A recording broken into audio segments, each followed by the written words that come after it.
పెద్దిరెడ్డి కుటుంబ అరాచకాలకు రాజంపేటలో చరమగీతం పాడతామని ఉమ్మడి ఆంధ్రప్రదేశ్ మాజీ ముఖ్యమంత్రి ప్రస్తుత కూటమి ఉమ్మడి రాజంపేట లోక్సభ అభ్యర్థి నల్లారి కిరణ్ కుమార్ రెడ్డి అన్నారు. అన్నమయ్య జిల్లా పీలేరు నియోజకవర్గం కలికిరిలో ఆయన విలేకరుల సమావేశం ఏర్పాటు చేశారు.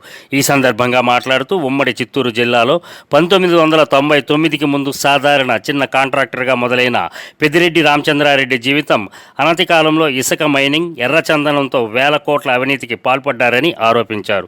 ప్రభుత్వం అండదండలతో ప్రశ్నించిన ప్రతి పక్ష పార్టీలపై తప్పుడు కేసులు పెట్టి జైలుకు పంపుతున్నారని తెలిపారు. త్వరలో జరగనున్న ఎన్నికల్లో ప్రతిపక్ష నేతలు కార్యకర్తలపై బైండ్ ఓవర్ కేసులు నమోదు చేసి అక్రమంగా ఎన్నికలలో గెలవటానికి పన్నాగం పన్నారని ఆరోపించారు.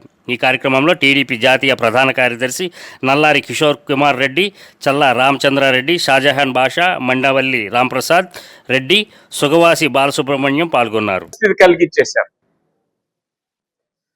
అందుకనే తెలుగుదేశం నాయకుడు శ్రీ చంద్రబాబు నాయుడు గారు, జనసేన నాయకుడు పవన్ కళ్యాణ్ గారు, బీజేపీ నాయకులు నడ్డా గారు, మోడీ గారు, అమిత్ షా గారు కలిసి ఈ రాష్ట్రం ముందరకు పోవాలంటే 3 పార్టీలు కలిసి పోటీ చేయాలి.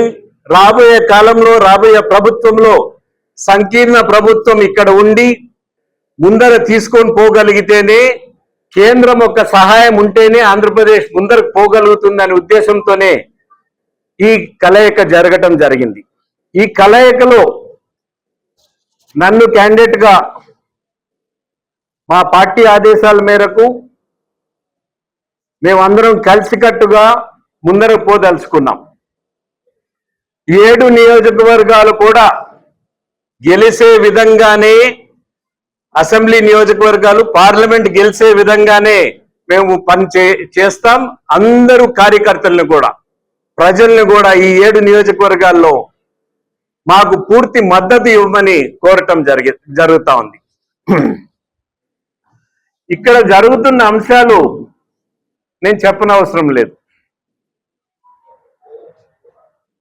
పెద్దిరెడ్డి కుటుంబం ఒక చిన్న కాంట్రాక్టర్గా మొదలైన కుటుంబం. ఆయన రాజకీయాల్లోకి వచ్చినాక బినామీ పేర్లు పెట్టి ఆ కంపెనీలు చేస్తున్న కాంట్రాక్టులు పని మొదలు పెట్టారు. ప్రభుత్వంలో ఉంటూ, ప్రభుత్వంలో భాగస్వామ్యం అవుతూ, రాజకీయాల్లో భాగస్వామ్యం అవుతూ, వాల్యుయేషన్ని తారుమారు చేస్తూ, మ్యానిపులేట్ చేస్తూ, లేక డబ్బు సంపాదనే, రాజకీయాన్ని డబ్బు సంపాదన కోసమే ఆయన పూర్తిగా వినియోగించుకున్న వ్యక్తి పెద్దిరెడ్డి రామచంద్రారెడ్డి గారు, నితిన్ రెడ్డి గారు, లేక ద్వారకనాథ్ రెడ్డి గారు. వీళ్ళు మొట్టమొదట ప్రజలను హింసించలేదు. వీళ్ళు కాంట్రాక్ట్స్ ద్వారా డబ్బులు సంపాదన అంటే ప్రభుత్వాన్ని మాత్రమే మోసం చేస్తా వచ్చారు.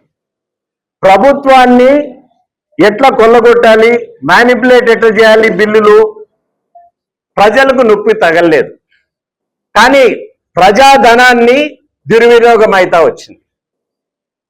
అది 19 వరకు ఆ దశ జరిగింది. ప్రభుత్వంలో ఉన్నా, పక్కనున్నా. దాని తర్వాత ఏం చేస్తా వచ్చారు, ప్రజలకు సంబంధించిన అంశాలు కూడా, పాలు, మామిడి పండ్లు, ఈ రేట్లు కూడా రైతులకు అన్యాయం చేసే విధంగా, మోసం చేసే విధంగా, రైతులు డబ్బు కొట్టే విధంగా చేస్తా వచ్చారు.